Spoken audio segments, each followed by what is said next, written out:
You say it, we play it. Freedom Radio-AFN Iraq. I'm Don Dees from the Afternoon Express, and I'll take your requests at our email address, freedomradio@iraq.centcom.mil. I want to play your song on the station just for you. Freedom Radio-AFN Iraq. It is 11:33 in the a.m. here at the Midday Mischief. You are hanging in there on the Brian Hamilton-a-thon, and Special Steve is under the weather. So I told you guys earlier about something that I wanted to talk about the grave error that doctors in Britain have been making for the last couple of years. Anyway, so here it is. According to, let's see, who's this according to? Blah, blah, The Sun, which is a British tabloid / newspaper. More than 770 objects were left inside patients in botched operations by British doctors. The blunders are among a long list of grave medical mistakes made by NHS staff in the past 2 years, including the case of a British man who was left infertile after surgeons removed part of his wrong testicles. The Sun exposed the dossier of errors following a Freedom of Information request. It revealed a shocking lack of care, ranging from patients being maimed after surgeons left instruments inside their bodies, to the sick being dumped in hospital bathrooms when wards were full. Can you believe that?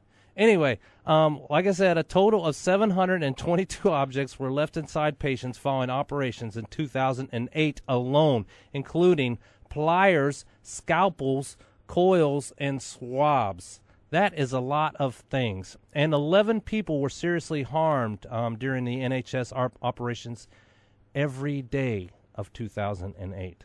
That's a lot of stuff. We got Mr. Parker, the professor of rock. What's going on, Mr. Parker? I think we should totally get a healthcare system like that.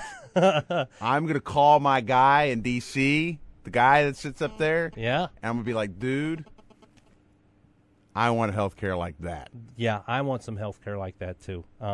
I don't know what I would do if I didn't have these pliers in my femur. It's great because it gets you through airport security. You go, hey man, I got pliers in my femur. Oh, right on through, sir. Yeah. Well, you know, my wife is a nurse, and I'm sure she has seen stuff like this happen in the States too. But come on, 722 times in 1 year? Can you imagine? I wonder if that's where all my socks are going. Could be. AFN Iraq, Jason Aldean, Big Green Tractor.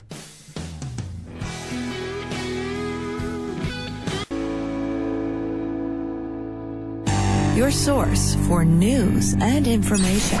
Freedom Radio. Have a baby by me.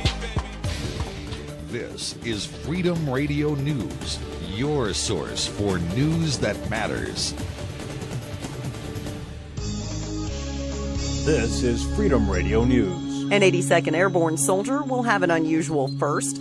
Staff Sergeant Nondis Powell explains. The biggest day for airborne paratroopers is when a pair of silver wings is placed on their chest for graduating U.S. Army Airborne School.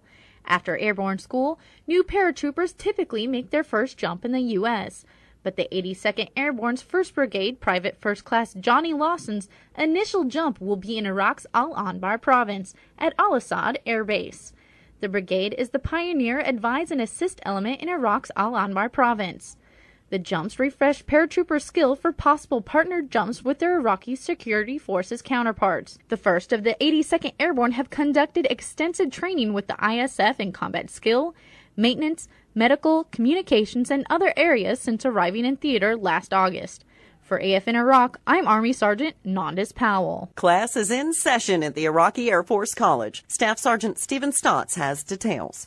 Situated on Tikrit Air Base, 10 Iraqi Air Force pilots are going through the Advanced Pilot Training Program on the T-6A to become instructors for other student pilots who will follow. This program marks the first time Iraqi Air Force pilots have trained on the T-6A, which is a single-engine, two-seat training aircraft designed for providing instruction in advanced flying skills. The pilots in training were handpicked by Iraqi Air Force Commander Staff Lieutenant General Anwar Hamad Amin Ahmed, who described them as his sons, saying that he looks forward to the future of these pilots because they are the future of the Iraqi Air Force.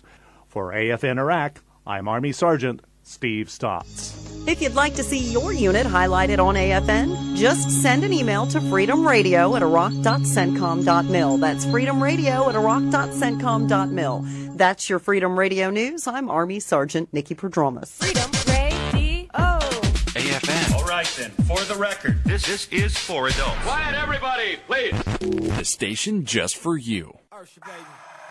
I just want to get your attention. Hey, girl. I really want to be all up in your head. Yeah. 'Cause what damn thing all I want to hear.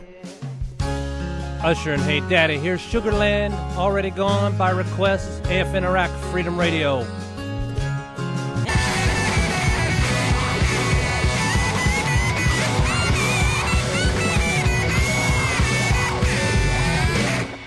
Freedom Radio, AFN Iraq. I am Army Sergeant Brian Hamilton filling in for Steve, the Wonder Boy. And right here I got the Harris County Tiger, Sarah Conklin, with the dumb joke of the day. Hit it, Sarah. Okay, now this is a good one. There were these two muffins sitting in the oven. The first muffin goes, "God dang, it's hot in here." The other muffin goes, "Holy crap, a talking muffin." Marcy's Playground, Sex and Candy. Hanging round downtown by myself, and I had so much time to sit and think about myself, and then